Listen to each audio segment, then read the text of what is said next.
प्रकरण 7 विचरण, जिसमें हम लोगों ने इसके पहले प्रत्यक्ष विचरण पढ़ लिया था और प्रत्यक्ष विचरण में हमने प्रश्न संग्रह 7.1 पूरा कर लिया था। अभी हम लोग आगे बढ़ेंगे और प्रश्न संग्रह 7.2 के लिए प्रतिलोम विचरण पढ़ेंगे। अब प्रतिलोम विचरण क्या होता है? दो संख्याओं x तथा y में प्रतिलोम विचरण होता है यदि उनमें से एक संख्या बढ़ाने पर दूसरी कम होती है। प्रतिलोम विचरण में x गुणे y का मान अचर पद होता है यदि x तथा y में प्रतिलोम विचरण हो तो। अब देखो इसका क्या मीनिंग है कि अगर आप दो राशियां हैं, दो संख्याएं हैं, उसमें एक संख्या को बढ़ा देते हो तो उसी के अकॉर्डिंग दूसरी कम हो जाती है। मतलब पहला आपने बढ़ाया, दूसरा कम हो गया, या फिर अगर आपने पहला वाला कम किया तो दूसरा बढ़ जाता है। ऐसा उल्टे का संबंध होता है। उल्टे का संबंध हो रहा है तो वहां पे प्रतिलोम विचरण। अगर हमने x को बढ़ाया, y कम हो गया, अगर हमने x को कम किया तो y बढ़ गया। तो यहाँ x और y में प्रतिलोम विचरण होता है और इसे ऐसे x समानुपाती 1/y लिखते हैं।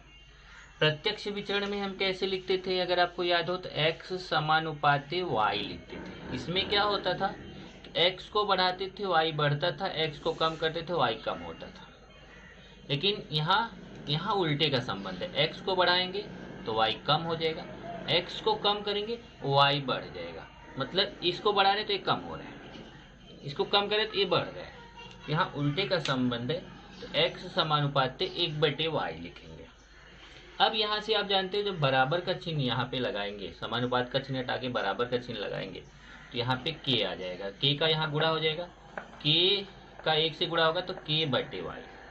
तो जब आप बराबर के चिन्ह को हटाएंगे तो यहाँ k आ जाएगा, 1/y की जगह हो जाएगा k/y। अब यहाँ से देखिए k को क्या बोलते हैं? k को अचर पद या अचरांक बोलते हैं। और यहाँ y का भाग है। जब y का भाग है, y को अगर हम इस तरफ लेके आएंगे तो y का x के साथ क्या हो जाएगा? गुणा हो जाएगा, x गुणे y हो जाएगा और यहाँ बचेगा k। इसी पे डिपेंड आपका प्रश्न संग्रह 7.2 है। 7.2 में सारे क्वेश्चन इसके जैसे करने हैं। जैसे प्रश्न 1 है, किसी कार्य को पूरा करने के लिए मजदूरों की संख्या और कार्य पूरा होने में लगने वाले दिनों की जानकारी निम्नलिखित सारणी में दी गई है, यह सारणी पूर्ण कीजिए। मतलब यहाँ पे क्या दिया है कि मजदूरों की संख्या दिया है और दिन दिया है, और हमें कुछ बॉक्सेस उसने भर के दिए हैं और कुछ बॉक्सेस ऐसे हैं जहाँ पे उन्होंने खाली छोड़ा है। जैसे देखिए 1 2 3, ये 3 जगह ऐसा है जहाँ पे खाली है। इसको हमें भरना है कि यहाँ पे कौन सी संख्या आएगी। तो अगर आप देखें तो मजदूरों की संख्या, जैसे मजदूरों की संख्या 30 है, अगर 30 मजदूर काम पे लगते हैं तो काम 6 दिन में होता है। अगर 20 मजदूर काम पे लगते हैं तो काम 9 दिन में होता है। तो क्वेश्चन है कि अगर हमें 12 दिन में काम करना है तो कितने मजदूर लगेंगे। यहाँ क्वेश्चन है कि अगर हमें 10 मजदूर हम काम पे लगाते हैं तो कितने दिन में होगा। यहाँ क्वेश्चन अगर 36 दिन में काम करना है तो कितने मजदूर लगेंगे। ऐसा क्वेश्चन है। तो जरा इसमें पहले विचार कीजिए। अगर आप मजदूरों की संख्या और दिनों की संख्या पे विचार करेंगे तो आपको समझ में आएगा कि अगर किसी काम के लिए आप मजदूरों की संख्या बढ़ाएंगे तो काम जल्दी हो जाएगा। दिमाग लगाइए जरा। किसी काम पे आपने क्या किया? मजदूरों की संख्या बढ़ा दिया। अगर मजदूरों की संख्या ढेर सारे मजदूर लगा दिए तो आपका काम जल्दी हो जाएगा, मतलब कम दिन में हो जाएगा। और अगर आप थोड़े मजदूर लगाओगे, कम मजदूर लगाओगे उस काम को करने के लिए, तो आपका काम ज़्यादा दिन में होगा। तो यहाँ कैसा हो रहा है? आप मजदूरों की संख्या बढ़ा रहे हो तो दिनों की संख्या कम हो रही है। तो यहाँ पे प्रतिलोम विचरण है। तो आपको बताना है कि यहाँ जो मजदूरों की संख्या उसको मान लिया x और दिनों की संख्या को y। अब जरूरी नहीं आप यहाँ x y माने, यहाँ कोई दूसरा अक्षर भी आप यूज कर सकते हैं। तो आप बताएंगे कि मजदूरों की संख्या और दिनों की संख्या में प्रतिलोम विचरण होता है। कैसे पता चला प्रतिलोम विचरण? यहाँ तो प्रश्न में लिखा नहीं था। ऐसे पता चला कि अगर हम मजदूरों की संख्या को बढ़ाते हैं तो कम दिन में काम हो जाता है, मतलब काम जल्दी हो जाता है। तो मजदूरों की संख्या हम बढ़ा रहे हैं तो दिनों की संख्या कम हो रही है। तो यहाँ पे प्रतिलोम विचरण है। और प्रतिलोम विचरण को कैसे लिखते हैं? x समानुपाती 1/y, x समानुपाती 1/y। अब आपको क्या बताया कि अगर आप यहाँ जैसे समझाया कि x समानुपाती 1/y है तो बराबर का चिन्ह लगाएंगे तो k/y हो जाएगा। तो यहाँ पे जब बराबर का चिन्ह लगाएंगे तो x बराबर k बटे वाई हो जाएगा। और फिर जब यहाँ से हम y को बराबर के उस तरफ लेके जाएंगे तो यहाँ y का भाग है, उस तरफ जाके गुणा हो जाएगा और हो जाएगा x गुणे वाई बराबर k। तो यहाँ पे मैं आगे वही करने चल रहा हूँ।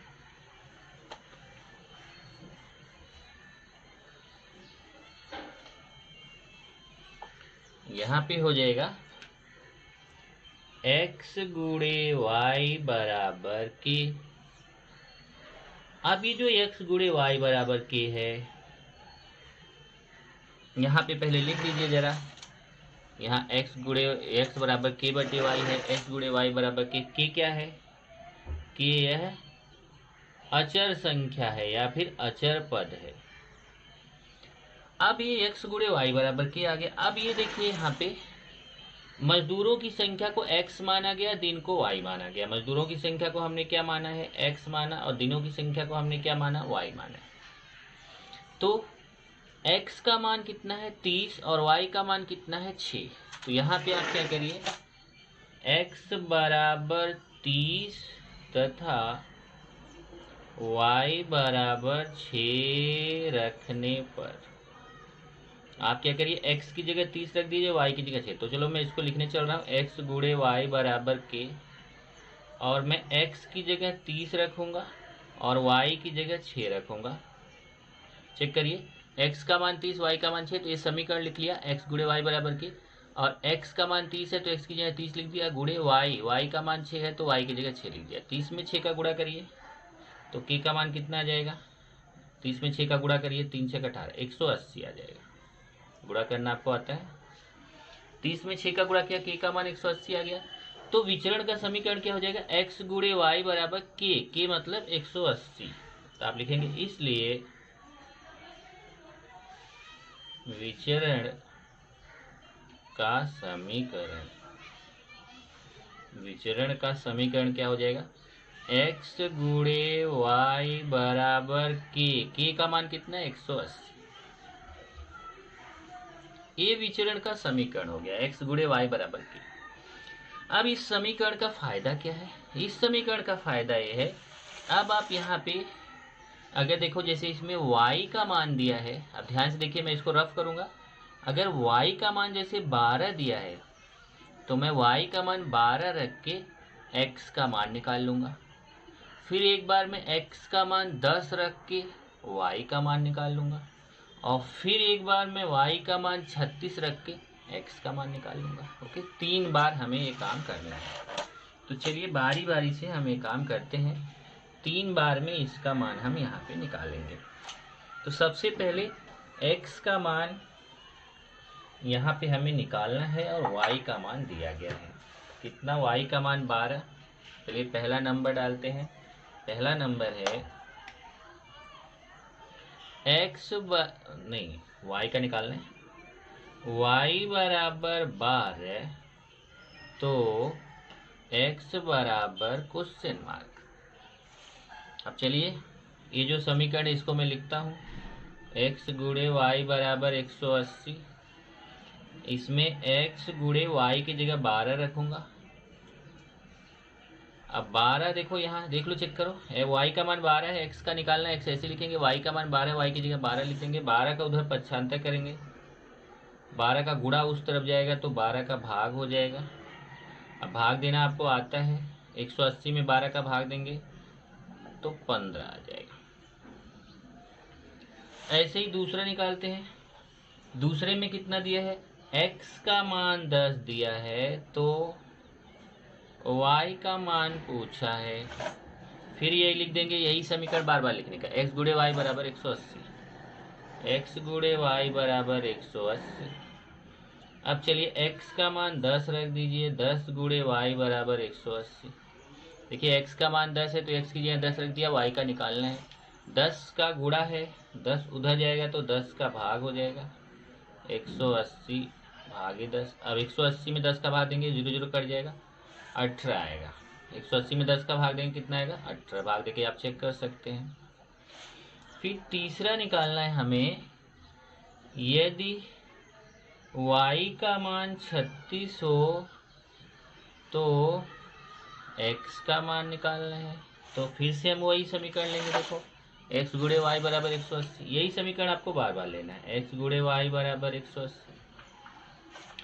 अब इसमें x गुणे वाई की जगह 36 लिखेंगे। 36 का गुणा है, उधर जाके 36 का भाग हो जाएगा, और जब 36 का भाग देंगे तो x बराबर कितना आ जाएगा, भाग दीजिए 180 में 36 का भाग दीजिए, भाग देना आपको आता है। ओके, ऐसे मैं काट के दिखा भी सकता हूँ। जैसे देखिए 180 में 36 का भाग पहले 6 से काटिए, 6 में 6, 36 में 6 का भाग देंगे 6 आएगा, 180 में 6 का भाग देंगे तो 30 आएगा, फिर 6 पंचे 30, तो x का मान कितना आ जाएगा 5। इस तरीके से आपने तीनों मान निकाल लिया। अब तीनों मान निकाल लिया तो आप फिर से टेबल बना सकते हैं। तो यहाँ पे मैं उत्तर लिखने चल रहा हूँ, और मैं यहाँ पे लिखूँगा उत्तर। उत्तर में मैं वही टेबल दोबारा बनाऊंगा।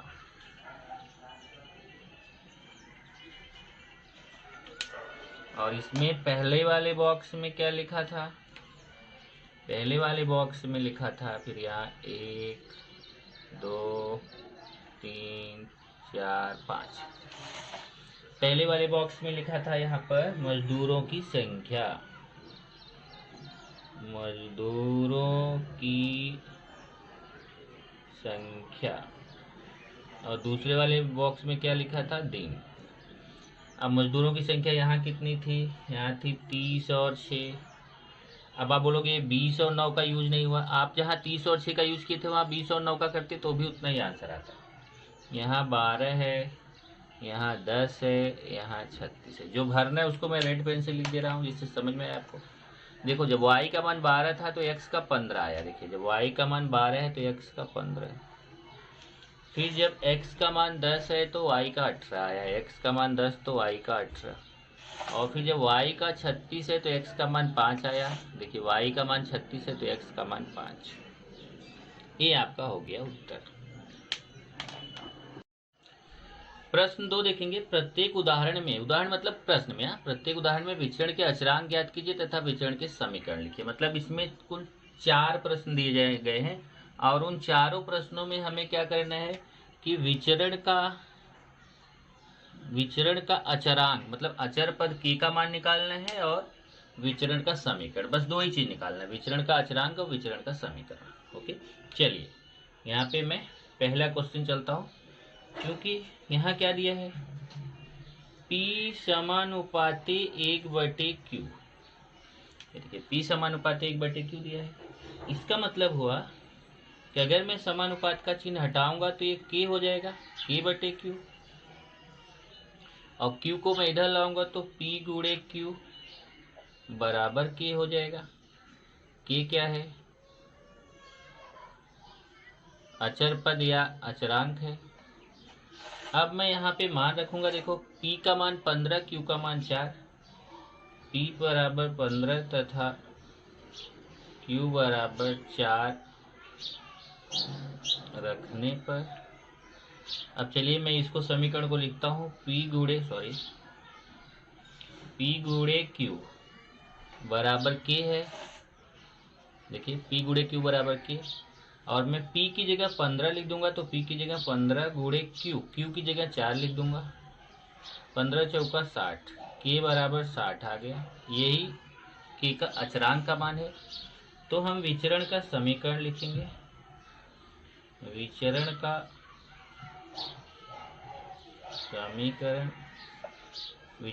समीकरण क्या हो जाएगा, देखिए p गुणे q बराबर k है, तो हो जाएगा p गुणे q बराबर k का मान 60। ये देखिए पहला उत्तर हो गया।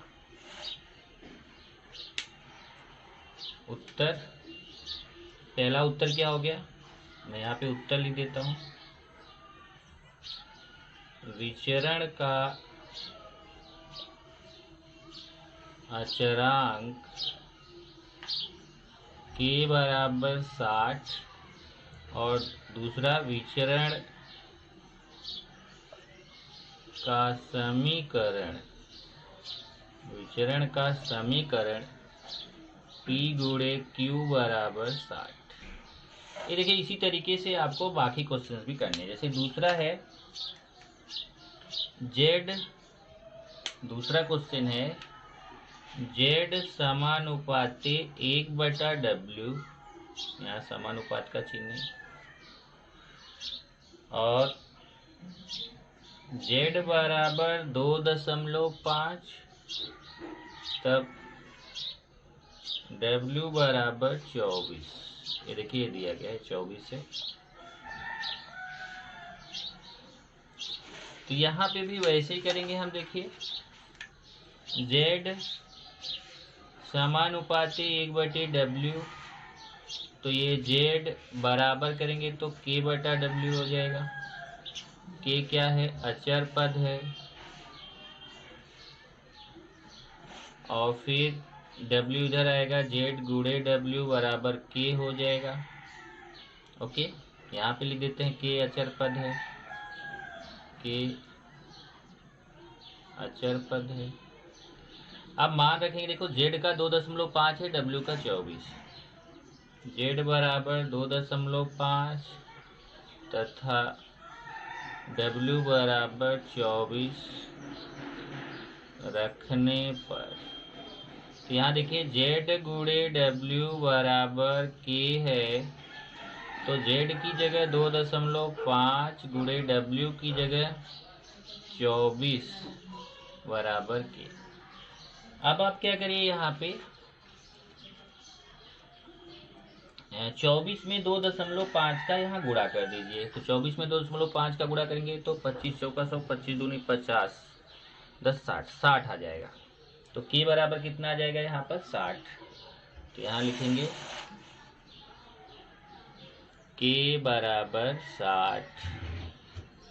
तब विचरण का समीकरण, अब विचरण का समीकरण लिखेंगे। तो विचरण का समीकरण क्या हो जाएगा? देखिए यहाँ पे Z गुणी W बराबर K का मान कितना है? 60। यहाँ हो जाएगा Z गुणे W बराबर 60। ये विचरण का समीकरण हो जाएगा। ओके, उत्तर आप आसानी से लिख सकते हैं। उत्तर हो जाएगा विचरण का अचरांक, विचरण का अचरांक K बराबर 60, विचरण का समीकरण Z गुणे W बराबर 60। ओके, इसी तरीके से तीसरा है। तीसरे में क्या क्या दिया है अपने को? S समानुपाते 1/T², जब, और क्या क्या दिया है? S बराबर 4 तब T बराबर 5। चलिए इसको देखते हैं। इसमें Z नहीं है, S है। S समानुपाते 1/T², S बराबर हो जाएगा K/T², फिर T² इधर आएगा, S गुणे T² बराबर K। K क्या है? अचर पद।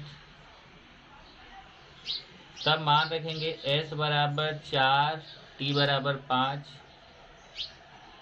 T बराबर 5 रखने पर, तब ये हो जाएगा S का मान 4 गुणे T का मान 5। तो ये हो जाएगा 4 गुणे 5 का स्क्वायर 25 होता है। ये 25 चौका 100 हो जाएगा। तो K का मान कितना जाएगा? देखो 25 में 4 का गुणा करेंगे तो 100 हो जाएगा। तब विचरण का समीकरण लिखेंगे। विचरण का समीकरण, अब समीकरण विचरण का क्या हो जाएगा? देखिए S गुणे T² बराबर K का मान कितना? 100। ये विचरण का समीकरण हो जाएगा। अब यहाँ पे भी उत्तर लिख देते हैं। उत्तर में लिखेंगे विचरण का अचरांक के बराबर 100, नीचे लिख देता हूँ, इधर जगह कम है, के बराबर 100, विचरण का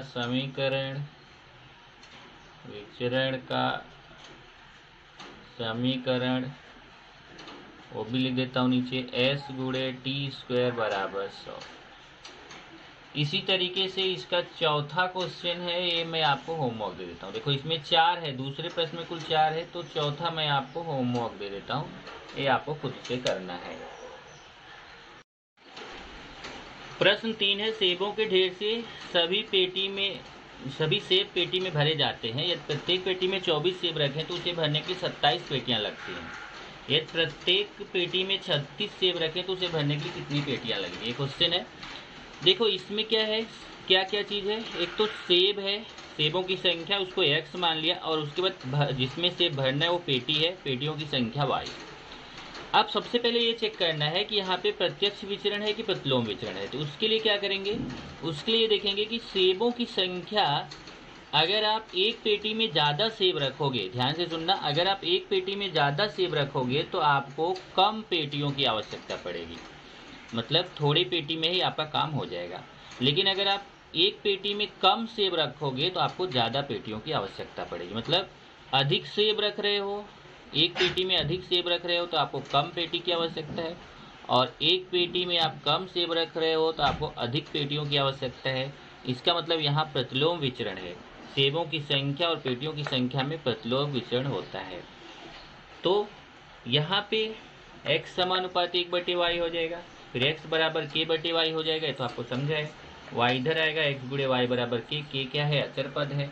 अब यहाँ देखो क्या लिखा है, प्रत्येक पेटी में 24 सेब रखें तो भरने के लिए 27 पेटियां लगती है। मतलब सेबों की संख्या 24, पेटियों की संख्या 27। यहाँ देखिए सेबों की संख्या मतलब x, सेबों की संख्या मतलब x है, देख लीजिए, सेबों की संख्या x और पेटियों की संख्या y।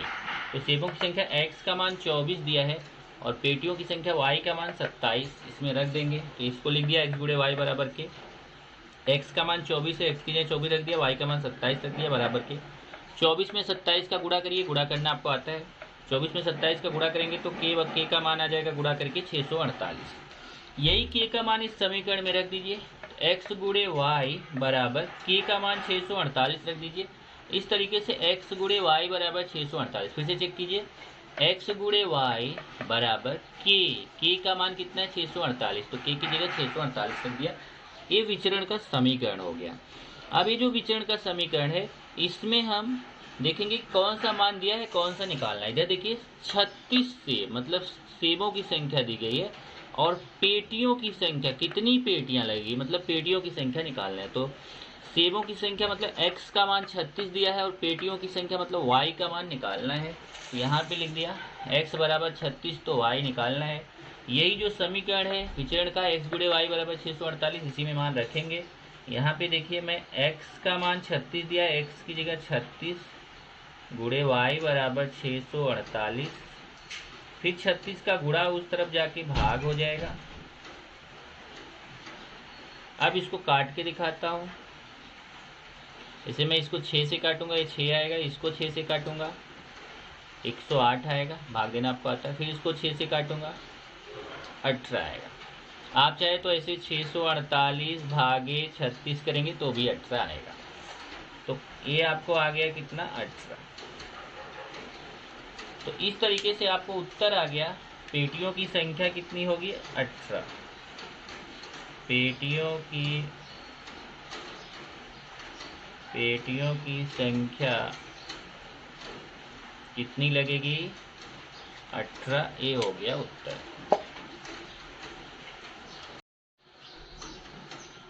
प्रश्न 4 देखेंगे, नीचे दिए गए कथन के विचरण का चिन्ह का उपयोग करके लिखिए।